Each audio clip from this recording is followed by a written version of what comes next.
Cindy Mollo is a four-time Emmy-nominated editor, with one of those nominations coming last year in the form of recognition for her work on the second season of Ozark. I am contributing editor Riley Chow of Gold Derby, here with her now to talk about the third season. Now, the third season has been an enormous success, so I want to know what you cut to make that happen. Well, I did 5 out of the 10 episodes this last season, which was really fun to be so involved. And I did the first 2 that Jason Bateman directed. And what I loved in doing that first one, which is called Wartime, we see the casino, the reality of the casino. It's been built. It's fully functioning. It's a gorgeous set, first of all. I mean, as a person behind the scenes, I just really appreciated the detail that went into that set, and it was so fun to see. And it was fun to see Marty and Ruth, running the show, like a work couple, or she's his work wife, so to speak. They just working in tandem. It was really, really fun to watch, and fun to see Ruth kind of coming into her own as a somewhat legitimate businesswoman. The opening of season 3 was really interesting in terms of the evolution. As written, we open up, we don't know where we are until we see a lower third that'll tell us we're in Mexico. And it was originally written that these 3 navigators come into a cul-de-sac, and they go into a house and they kill the occupants of the house. And the occupants of the house have been counting money. So you get a sense that they're in Mexico, something's going on. Maybe it's drug money, maybe it's money laundering, but they literally kill the occupants of the house and burn the house to the ground. And just that teaser, which would have been under 5 minutes, was going to cost $1 million. And so that was always scheduled to be done last. And I think it was going to be done in LA. The show normally shoots in Georgia. So then the next thing that happens in the script is a very cheesy commercial for the casino. And we see, and for Lake of the Ozarks. So we see people on jet skis and playing roulette and craps and blackjack, slot machines. And then we see Marty and Wendy, very, very cheesy, talking right to the camera, saying, come down to the Missouri Belle Casino. We like your odds. This big drone shot of the area, and then a voiceover confirming that it is an ad for the casino. And then we come into Wendy's office at Bird Enterprises, and she's watching this very tacky commercial and kind of stunned. And then we see kind of the banality of her life as the businesswoman behind the casino. And she's got to deal with this producer of the commercial. Charlotte is helping her. Charlotte says, you've got a meeting with so-and-so today. They want to know if they can open up a toe ring stand at the casino. And Wendy's just bored. And her attention goes to her laptop. And we were always meant to see that she's looking at news of the Mexican drug cartel war, and we kind of connect how that is a part, that she, as bored as she is at the casino, she is a part of that world. Because we didn't shoot that opening for so long, we toyed with the idea of starting with the commercial, because it would make kind of a fun opening. But then you'd go to Wendy in the office, and the switch to her looking at these cartel photos, it just wouldn't resonate as well. And the idea that Chris Mundy, the showrunner, had always had was, we bookend the third season with the violence that the Birds have associated themselves with, with dealing with Mexican cartels. So we always had a card for this opening, but there were conversations about maybe not doing it. And I just kept saying, I mean, not just me, but I kept saying, I think we need it to set up the really dangerous world that they're working in. Because when you get into that casino, you're so thrilled for them that they've built this and that this is a real world, you need to understand the stakes, and particularly for Wendy, because in that first episode, Wendy goes and meets with Omar Navarro, the head of the cartel. So seeing that violence at the beginning of the show imbues him with so much more menace. And it took a while, but they found a location in Georgia that was a mall, excuse me, a little mall with a lot of some Mexican signage, some American. They didn't need to stage it very much to make it look like a mall that you might find in Mexico.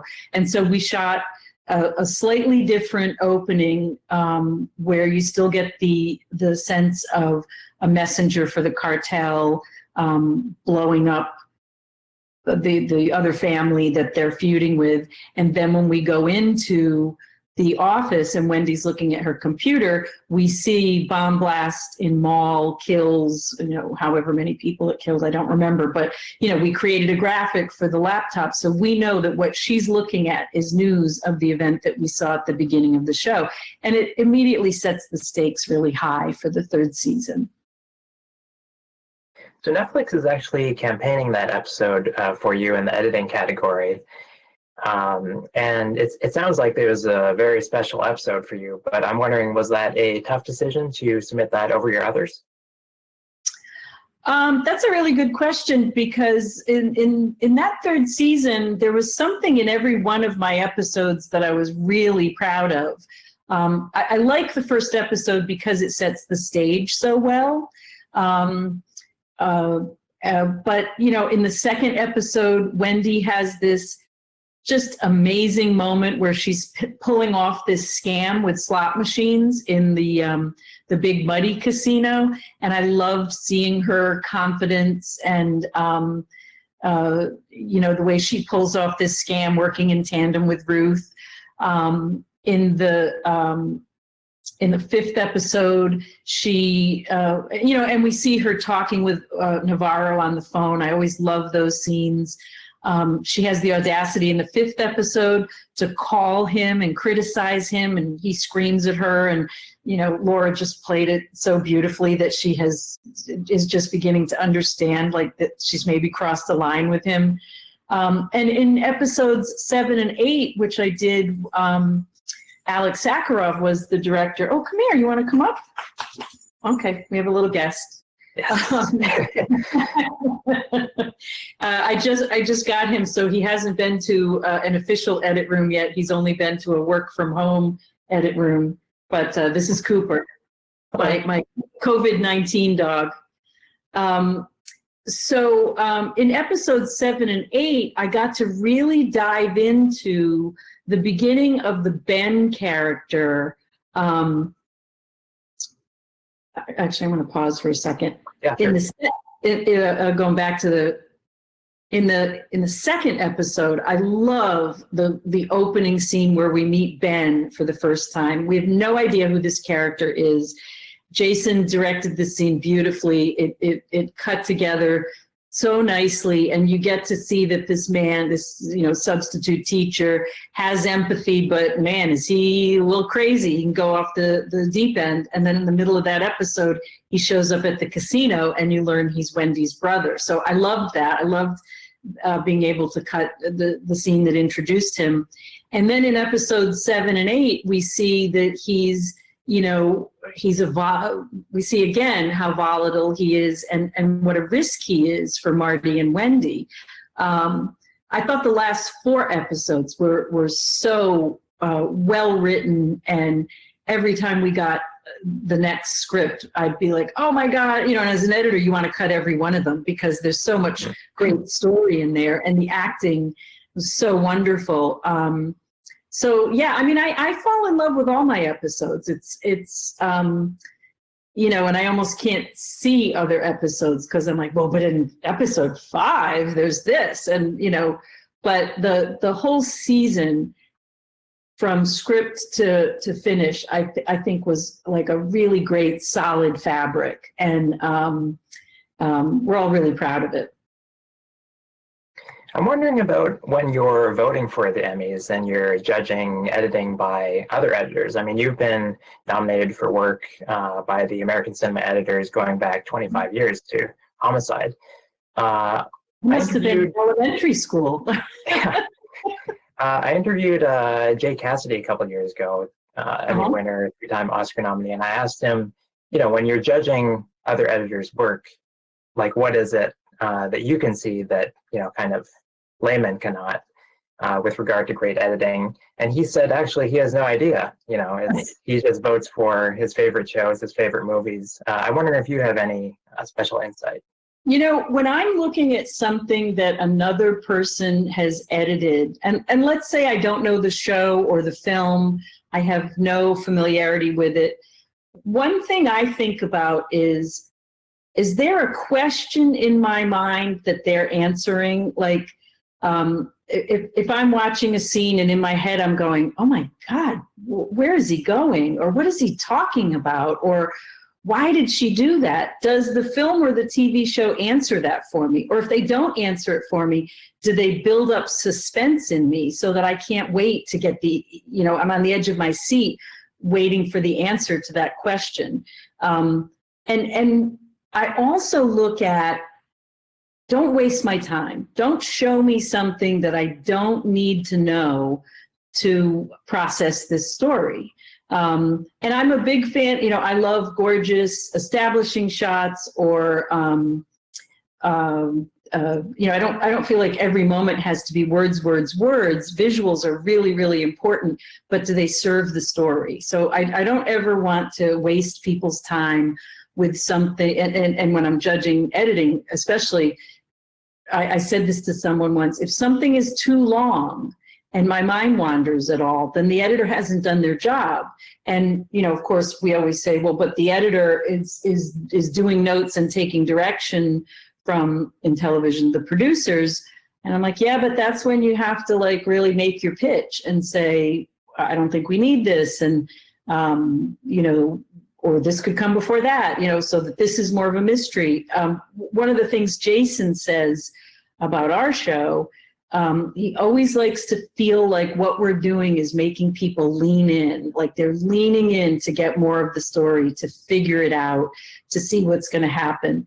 And I think that's really important. You don't ever want to be spoon feeding people so much that they can just sit back and let it wash over them. At least in the dramas that I work in, there's something to be said, especially during the quarantine, for television that doesn't challenge you too much. That can be really soothing. But I like to work on the shows that are a challenge, where the storytelling is suspenseful and keeps you engaged and trying to figure it out. I want to ask about a trend that I've observed in recent years in terms of TV editing, where it seems like it started with Netflix and now HBO and FX are kind of feeling pressure to put out longer and longer episodes, where it feels like the producers have more control and there are not as many deleted scenes. So I'm wondering how you feel about that. You know what? Perhaps I'm going to seem to be kind of contrary, but I think there's a problem when it goes back to what I was just saying about how I would judge editing. Don't waste my time with something that doesn't need to be there for me to understand the story. If two scenes are saying the same thing, one of them is not necessary. I think it's kind of a good thing to have a ballpark time in mind. And with Netflix, they kind of like us to be in the 50s. Someone told me once, and I guess I don't know for sure that this is true, but their research tells them that, if things are too much over an hour, people won't watch them because they typically watch 2 episodes at a time. And if they're an hour or under, that's like a 2-hour movie. So that, and I've had friends of mine say that too. They go, oh, if I see something's 84 minutes, I don't have time, I'll pick something else. So but I'm not a programmer, I'm a storyteller. So I look at my own internal rhythms. If I go to a movie, I can tell you when we're at like an hour and 50 minutes. And if that movie isn't wrapping up, I get itchy. When I'm watching a TV show, I can tell you when we're at about 45 minutes. It's just, maybe it's a rhythm I've been trained with because I've watched TV all my life, or maybe it's something I've learned being in the edit suite, but something has to really be compelling and moving with a lot of drive for, in my opinion, for it to be long or some random length. You have to really look at every scene and know for sure that it needs to be there. Wow, very insightful. Cindy, finally, is there a particular scene that you're especially proud of from the third season that you want to draw attention to? Oh man, isn't it funny? I haven't really thought about that. I know that there's a, so in the, can I talk about two scenes? Sure, yeah, please. Because in episode 301 that opens the season, I had a lot of fun working with Jason on the end of that episode, because Wendy goes to the house in Chicago and, does some mischief. And you think that scene is about Wendy going home and missing her former life. And it's not. She puts food coloring in the milk. She turns a picture upside down. She does mischief that if you watched the first season, in the 8th episode, which was sort of their origins tale, it was the episode that tells us that they willingly got into this money laundering business. That Wendy had this streak in her. She was a bit of a troublemaker when she was a young girl. And so here she is doing that same thing in her old house. She's not nostalgic for her. That's a life that she had that didn't offer her a lot of opportunity, but now she sees opportunity in this new life that she and Marty are in down in the Ozarks. So definitely not a cliche female character, which I loved. The episode was always written to end with Ruth pushing Frank Jr. off the top of the Missouri Belle. And when Jason and I were working on the end, he had the idea to use this Radiohead song, and I had constructed it a certain way so that it worked over Wendy, and I don't think it covered the whole scene on the top deck. But he decided to give the end of the episode to Wendy, to make it that whole statement of her like turning her back on their past like that. And I thought it was great, and it was such fun because the episode had ended with a cliffhanger of like, oh my God, look what Ruth just did. And instead, I guess you would say it was sort of like the last chapter of her previous life, like really firmly saying goodbye to it. So that I loved that. And then in episode 8, there's a great scene where Ben is just off the rails, and he goes to Helen's house and exposes her in front of her daughter. And we had always talked about the trajectory of Ben as he starts to lose it and how delicate that was. And I felt all this responsibility to kind of attenuate that and like I was going to be the governor of the emotion. And the actor, Tom, did such an amazing job. He knew where he was. You shoot episodes out of scenes out of order, and we shoot 2 episodes at once. But he always knew where he was in that trajectory of going a little bit more crazy, and then exploding at the end of the episode. And it was just such joy to cut. He did a great job, and we had every little like micro shift we needed to almost like orchestrate it. And as he is just attacking her and is literally spitting mad. And that was really fun to cut. Cindy, thanks so much for taking the time to chat. To our viewers, we have a lot of other Emmy coverage and Ozark interviews on our YouTube channel and goldderby.com. Thank you so much.